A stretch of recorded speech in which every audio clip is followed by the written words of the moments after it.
পৌষের শুরু থেকে সারা দেশে অনুভূত হচ্ছে তীব্র শীত। দিনে তাপমাত্রা কিছুটা বাড়লেও সন্ধ্যা থেকে সকাল পর্যন্ত হিমেল হাওয়া ও ঘন কুয়াশায় ভোগান্তি বাড়ছে ছিন্নমূল ও খেটে খাওয়া মানুষদের। এ নিয়ে আরো জানাতে চুয়াডাঙ্গা থেকে অনেক চক্রবর্তী, এছাড়াও বগুড়া থেকে যুক্ত আছেন সহকর্মী রাজীব সেলিম। তবে শুরুতে আমরা চুয়াডাঙ্গার খবর জানতে চাই। অনেক চুয়াডাঙ্গায় আজ কতটুকু তাপমাত্রা নামলো জানাবেন, এবং জনজীবনের শীতের প্রভাব কেমন দেখছেন?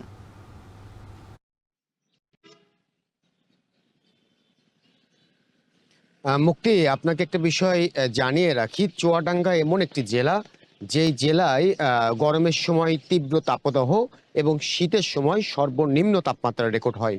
এবছরও জেলায় বেশ কয়েকদিন দেশের সর্বনিম্ন এবং চলতি মৌসুমের সর্বনিম্ন তাপমাত্রা রেকর্ড করা হয়েছে। আজকে যে তাপমাত্রার রেকর্ড, আজকে সকাল 6টায় চুয়াডাঙ্গার আবহাওয়া অফিস চুয়াডাঙ্গায় তাপমাত্রা রেকর্ড করেছে 11.8 ডিগ্রি সেলসিয়াস। সুতরাং গত কয়েকদিনের যে তাপমাত্রা রেকর্ড করেছিল আবহাওয়া অফিস, তার থেকে কিছুটা তাপমাত্রা বেড়েছে। এছাড়া আবহাওয়া অফিস বলছে যে আগামীকাল শুক্রবার, আগামীকাল থেকে কিন্তু আসলে চুয়াডাঙ্গাতে ঘন কুয়াশার সাথে গুঁড়ি গুঁড়ি বৃষ্টি শুরু হবে। অর্থাৎ আগামীকাল এবং 2 থেকে 3 দিন এই বৃষ্টি থাকবে। অর্থাৎ এই বৃষ্টির পরপরই কিন্তু শীত বাড়বে। অর্থাৎ আবহাওয়া অফিস বলছে তাপমাত্রা 10, 9, 8, 7 এবং 6-এর ঘরে চলে আসতে পারে। অর্থাৎ ভয়াবহ একটা অবস্থা তৈরি হবে চুয়াডাঙ্গাতে, সেমনই বলছে চুয়াডাঙ্গার আবহাওয়া অফিস। গত বছর ঠিক এই সময়ে যে শীত পরিস্থিতি ছিল চুয়াডাঙ্গাতে, সেই সময় তাপমাত্রা এত নিম্ন ছিল যে চুয়াডাঙ্গার মাধ্যমিক, প্রাথমিক সহ সমস্ত বিদ্যালয় আসলে ছুটি ঘোষণা করা হয়েছিল। এবছরও আসলে সেমনটি হতে পারে বলে আশঙ্কা করা যাচ্ছে। এছাড়া হঠাৎ করে এই যে শীত বেড়েছে, কুয়াশা এবং শীতের যে তীব্রতা, এতে করে নিম্ন আয়ের খেটে খাওয়ার মানুষ যারা আছে তারা কিন্তু আসলে মুক্তির চরম আকারে দুর্ভোগে আছে। আমি সকাল থেকেই দেখেছি যে মানুষজন যারা আছে তারা কিন্তু শীত থেকে বাঁচতে রাস্তার পাশে, সড়কের পাশে খড়কুটো জ্বালিয়ে শীত নিবারণের চেষ্টা করছে। পাশাপাশি প্রয়োজন ছাড়া সকালে এবং সন্ধ্যার পরে মানুষজন কিন্তু আসলে খুব একটা বাসা থেকে বেরোচ্ছে না। সড়ক রাস্তায় কিন্তু আসলে মানুষজনের উপস্থিতি নেই বললেই চলে। সড়কে যে ভোরবেলা যে যানবাহনগুলো চলছে, প্রতিদিনই আসলে সেই যানবাহনগুলো কিন্তু হেডলাইট জ্বালিয়েই সড়কে চলাচল করছে। অর্থাৎ বলা চলে যে এই শীতে কিন্তু সাধারণ মানুষের দুর্ভোগ চরম আকারে পৌঁছেছে। পাশাপাশি সদর হাসপাতাল, স্বাস্থ্য কমপ্লেক্সে তো প্রতিদিনই আসলে রোগীরা ভর্তি হচ্ছে। শিশু এবং বয়স্কদের রোগীর সংখ্যায় আসলে এই সময় বেশি। তো সব মিলিয়ে কিন্তু শীত দুর্ভোগ নিয়ে এসেছে চুয়াডাঙ্গাতে। মুক্তি, তো শীত পরিস্থিতি নিয়ে আমার কাছে এই ছিল। এবার আমরা বগুড়ার খবর জানবো। রাজীব, বগুড়ায় আজকে শীত কতটা অনুভূত হচ্ছে, এবং যারা শ্রমজীবী এবং খেটে খাওয়া মানুষ রয়েছেন, ছিন্নমূল মানুষ রয়েছেন, শীতে তো তাদের ভোগান্তির শেষ নেই, সেই বিষয়ে একটু বিস্তারিত জানতে চাই। মুক্তি, বগুড়ায় আজকে তাপমাত্রা সকালে বগুড়া আবহাওয়া অফিস যেটি নির্ধারণ করেছে সেটি হচ্ছে 13 ডিগ্রি সেলসিয়াস। এই যে পরিস্থিতি, এই পরিস্থিতিতে সাধারণ মানুষ আসলে ঘর থেকে বের হতে পারছে না। প্রচণ্ড শীত আর কুয়াশার কারণে খেটে খাওয়া এবং নিম্নবিত্ত যে মানুষগুলো রয়েছে তারা চরম ভোগান্তিতে পড়েছেন। আর ছিন্নমূল মানুষ যারা রয়েছেন, যাদের শীত পোশাকেরই ঘাটতি রয়েছে, তারা তো আরও বিপদে রয়েছেন। প্রচণ্ড শীতের কারণে তারা অসুস্থ হয়ে পড়ছেন অনেকে। আমরা বগুড়ার যে হাসপাতালগুলো রয়েছে সেগুলোতে কথা বলেছি। তারা আমাদের হাসপাতাল কর্তৃপক্ষ আমাদেরকে জানিয়েছেন যে শীত বাহিত যে রোগগুলো, সেই রোগের সংখ্যা বাড়ছে, রোগীর সংখ্যা বাড়ছে। বিশেষ করে শিশু এবং বৃদ্ধ যারা রয়েছেন তারা সবচেয়ে বেশি আক্রান্ত হচ্ছেন রোগে, এবং 2-1টি করে রোগী ভর্তি হতে শুরু করেছে। খুব বেশি রোগীর পরিমাণ বাড়েনি বগুড়ার হাসপাতালগুলোতে। আর এই সকাল সন্ধ্যা যেহেতু প্রচণ্ড ঠান্ডা থাকছে, সেহেতু সকালে যে দূরপাল্লার যে গাড়িগুলো যাচ্ছে সেই গাড়িগুলো হেডলাইট জ্বালিয়ে যাচ্ছে। অনেক বেলা বাড়ার পরেও হেডলাইট জ্বালিয়ে যেতে হচ্ছে। আর হচ্ছে বগুড়ার যেহেতু সবজি এবং মাছ চাষ হয় প্রচুর, সেই কারণে এই দুটি কিন্তু আসলে সাধারণ মানুষ করতে গিয়ে শীতের আরও অনেক কাছাকাছি সম্পৃক্ত হচ্ছে। এর কারণ হচ্ছে সারা রাত কুয়াশা পরে সবজির ক্ষেত ভিজে থাকছে, আর সেই সবজি তুলে সকাল সকাল যেহেতু হাট বসে, হাটে নিয়ে আসতে হচ্ছে। সুতরাং খেটে খাওয়া মানুষের কিন্তু ঘরে বসে থাকার কোনো সুযোগ নেই। এই কষ্ট করে তাদের বের হতে হচ্ছে এই শীতে। এবং আবহাওয়া অফিস আমাদেরকে আরও একটি তথ্য দিয়েছে যে এই মাসের শেষের দিকে আর অথবা আগামী জানুয়ারি মাসের শুরুর দিকে শীত কিছুটা বাড়বে, তীব্র শীত বাড়বে, 10 ডিগ্রির নিচেও আসতে পারে তাপমাত্রা, এরকম খবর আমাদেরকে আবহাওয়া অফিস জানিয়েছেন। আর বগুড়ার যে হাট বাজারগুলো রয়েছে, এই হাট বাজারগুলোর বেশিরভাগই লাগে সকালে হাট বাজারগুলো বসে, যে কারণে এই হাট বাজারে যারা খেটে খাওয়া মানুষ এসেছেন তাদের সাথে আমরা কথা বলেছি। তারা আমাদেরকে জানিয়েছেন যে সকাল সকাল প্রচণ্ড কুয়াশা থাকার পরেও তাদের মাঠে আসতে হচ্ছে। এই ছিল আমার কাছে বগুড়া থেকে শীতের সবশেষ খবর। মুক্তি। আমাদের সঙ্গে আমাদের সহকর্মীরা যুক্ত ছিলেন বগুড়া এবং চুয়াডাঙ্গা থেকে। তারা জানাচ্ছিলেন শীতের কারণে সেখানকার জনজীবনে কি রকম দুর্ভোগ হচ্ছে সেই বিষয়ে। ইনি আরো জানাতে সিরাজগঞ্জ থেকে যুক্ত হয়েছেন রিফাত রহমান।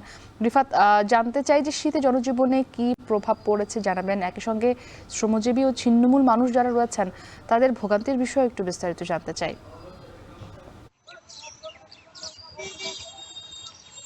যে মুক্তি আসলে উত্তরের এই প্রবেশদ্বার সিরাজগঞ্জে কিন্তু কয়েকদিন যাবতীয় শীতের তীব্রতা বেড়েছে। বিশেষ করে উত্তরের যে হিমেল হওয়ার সাথে ঘন কুয়াশার কারণে যে জনজীবন কিন্তু বিপর্যস্ত অবস্থা।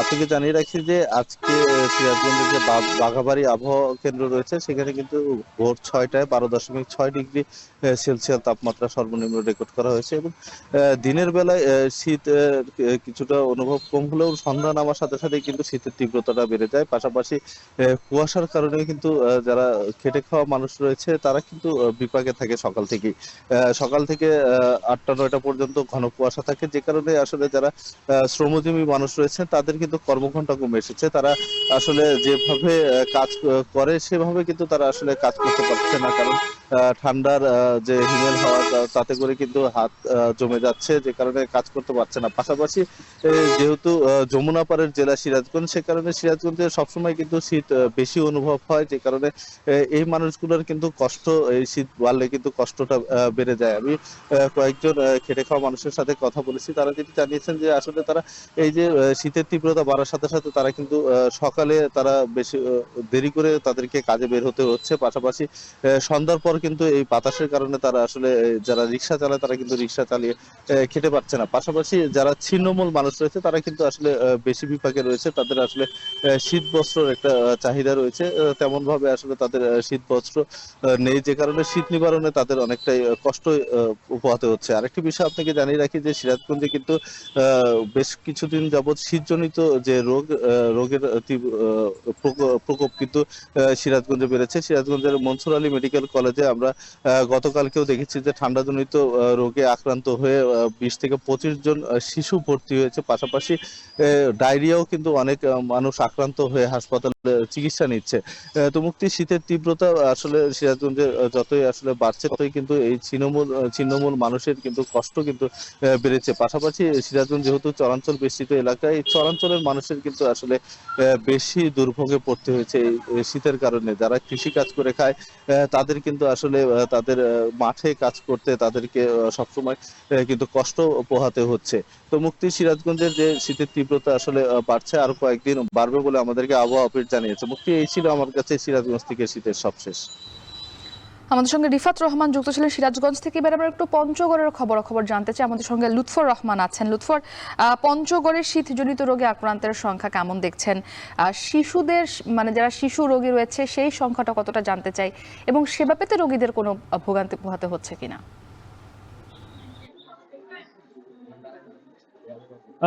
মুক্তি, আপনি জানেন পঞ্চগড়ে কিন্তু শীতের প্রকোপ একটু বেশি।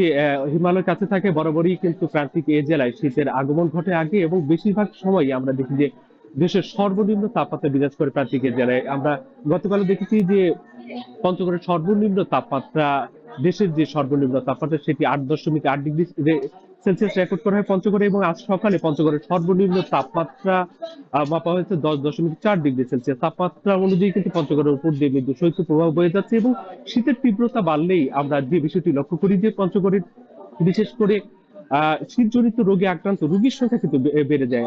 বিশেষ করে শিশু এবং বৃদ্ধ যারা রয়েছেন তারা কিন্তু বেশি আক্রান্ত হন। আমি পঞ্চগড়ের যদি হাসপাতালগুলোর চিত্র বলি, আমি এই মুহূর্তে পঞ্চগড় আধুনিক সদর হাসপাতালে দাঁড়িয়ে রয়েছি। এই হাসপাতালটি 100 শয্যার হাসপাতাল। এই 100 শয্যার হাসপাতালটিতে আমরা দেখছি প্রতিনিয়ত দ্বিগুণ এবং 3 গুণ রোগী ভর্তি থাকছে। এই শীত এলে কিন্তু রোগীর পরিমাণ বেড়ে যায়, এবং হাসপাতালের বহির্বিভাগেও আমরা দেখেছি যে প্রতিদিন সেখানে সহস্রাধিক মানুষ কিন্তু শীতজনিত রোগে আক্রান্ত হয়ে চিকিৎসা নিচ্ছেন। হাসপাতালে বর্তমানে ডায়রিয়া, শ্বাসকষ্ট, নিউমোনিয়া সহ বিভিন্ন রোগে আক্রান্ত হয়ে প্রায় 60 জনের মতো শিশু এখানে ভর্তি হয়ে চিকিৎসা নিচ্ছেন। আমরা এর আগে যে চিত্রটি গত কয়েকদিন আগে যে চিত্র দেখেছি, এই হাসপাতালে 280 থেকে 300 জনের মতো রোগী ভর্তি ছিল, যদিও 100 শয্যার একটি হাসপাতাল। তবে গত কয়েকদিনের তুলনায় আজ কিন্তু রোগীর চাপ কিছুটা কম। আমরা দেখেছি আজ 200 রোগীর মতো এখানে ভর্তি রয়েছে। তবে হাসপাতালের যে চিকিৎসা ব্যবস্থা সেটির যদি চিত্রের কথা বলি, এই হাসপাতালটি 100 শয্যার হাসপাতালে এখন 37 জন চিকিৎসকের পদ রয়েছে। 37 জন চিকিৎসকের মধ্যে কর্মরত রয়েছেন মাত্র 11 জন। এই 11 জন চিকিৎসক কিন্তু বিরাট অঙ্কের রোগীকে চিকিৎসা দিতে তারা হিমশিম খাচ্ছেন, এবং আমরা দেখেছি এখানে 250 শয্যার অবকাঠামো নির্মিত হয়েছে। তবে এই 250 শয্যার অবকাঠামো এখনো চালু করা হয়নি প্রয়োজনীয় জনবল এবং জিনিসপত্রের অভাবে।